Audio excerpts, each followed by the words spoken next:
1905 में आइंस्टाइन ने अपने फेमस पेपर्स पब्लिश किए। उनमें एक paper special theory of relativity के बारे में था, दूसरा पेपर फोटो इलेक्ट्रिक इफेक्ट के बारे में था और तीसरा पेपर था एनर्जी मास इक्विवेलेंस के बारे में, जिसने हमें फेमस रिलेशन दिया E = mc²। इस पेपर के बाद मैथ्स और एनर्जी के कॉन्सेप्ट्स रेवोल्यूशनाइज्ड हो गए। जहां इस रेवोल्यूशनाइज्ड कॉन्सेप्ट से हमें बहुत सारे फ़ायदे हुए, वहीं ये कॉन्सेप्ट्स हमें एटम बम की सूरत में तबाही की तरफ ले गए। मैं हूं अदील अख्तर और हम देखेंगे इस वीडियो में कि इस रिलेशन के एक्चुअल मीनिंग्स क्या हैं। इस वीडियो में हम देखेंगे E = mc² के एक्चुअल मीनिंग्स क्या हैं। E = mc² साइंस की दुनिया में एक ऐसी इक्वेशन है जिसने बहुत ज़्यादा फेम हासिल किया। ये इक्वेशन बहुत ज़्यादा मशहूर हुई। ये बहुत ही ग्लैमरस इक्वेशन है और इसके कॉन्सिक्वेंसेस बहुत ही शानदार हैं। तो सबसे पहले हम देखते हैं कि हमने इस इक्वेशन में जो क्वांटिटीज़ यूज़ की हैं वो कौन कौन सी हैं। तो E = mc² में E stands for energy, M for mass and C for speed of light.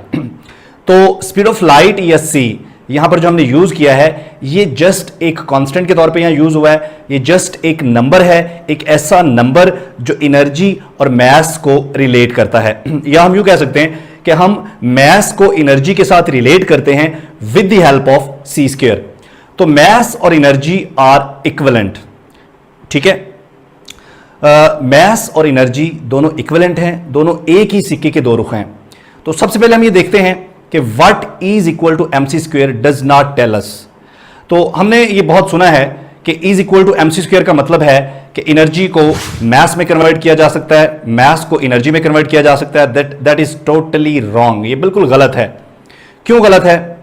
Actually क्या होता है कि हमारा जो मास है, हमें पहले ये देखना होगा कि मास क्या है।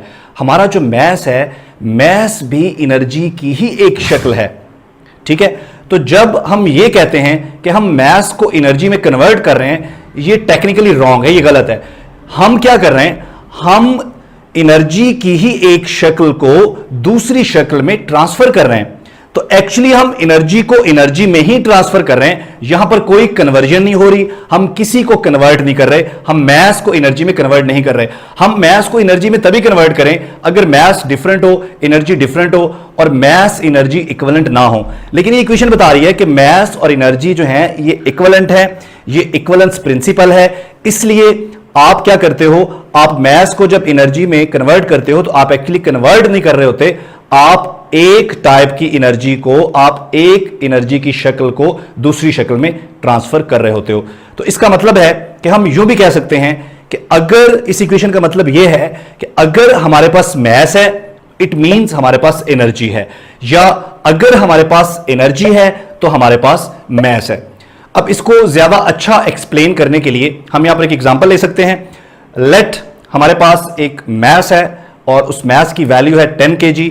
अगर इस इक्वेशन में m की जगह हम 10 पुट करें और स्पीड ऑफ लाइट की वैल्यू पुट करें और इनको मल्टीप्लाई करें तो हमारे पास आंसर आ रहा है 9 × 10⁻17 joule. A huge amount of energy.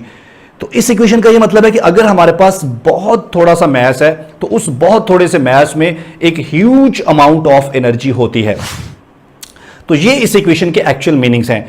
अब हम देखते हैं एक और मिथ जो इसके बारे में मशहूर है कि अगर कोई चीज स्पीड ऑफ लाइट से मूव कर रही हो तो उसका मतलब है कि उसका मास या वो चीज कंप्लीटली तौर पर एनर्जी में ट्रांसफर हो जाएगी। Again this is totally wrong.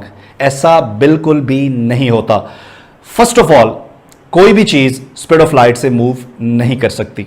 Secondly, this equation is not complete. E = mc² एक कंप्लीट इक्वेशन नहीं है। तो फिर कंप्लीट इक्वेशन क्या है?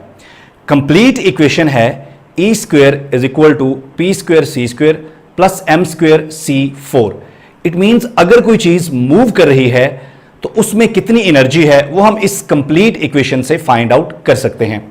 लेकिन अगर कोई चीज रेस्ट में है तो हम p की जगह वहां 0 पुट करेंगे, ठीक है। तो हमारे पास ये इक्वेशन रिड्यूस हो जाएगी, ये पहला फैक्टर 0 हो जाएगा, तो ये हमारे पास बन जाएगी E² = m² c4। अब हम अगर दोनों तरफ स्क्वायर रूट ले लें तो हमारे पास ये इक्वेशन बन जाएगी E = mc²।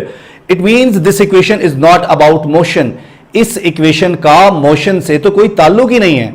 ये इक्वेशन हमें यह बता रही है कि अगर कोई जिस्म रेस्ट में पड़ा है, ठीक है, और उसका कोई मैस है, तो उस मैस में, उस रेस्ट में पड़े हुए मैस में कितनी एनर्जी है। यानी कि इक्वेशन रेस्ट में पड़े हुए मैस के बारे में है, ये मूव करते हुए ऑब्जेक्ट के बारे में तो है ही नहीं।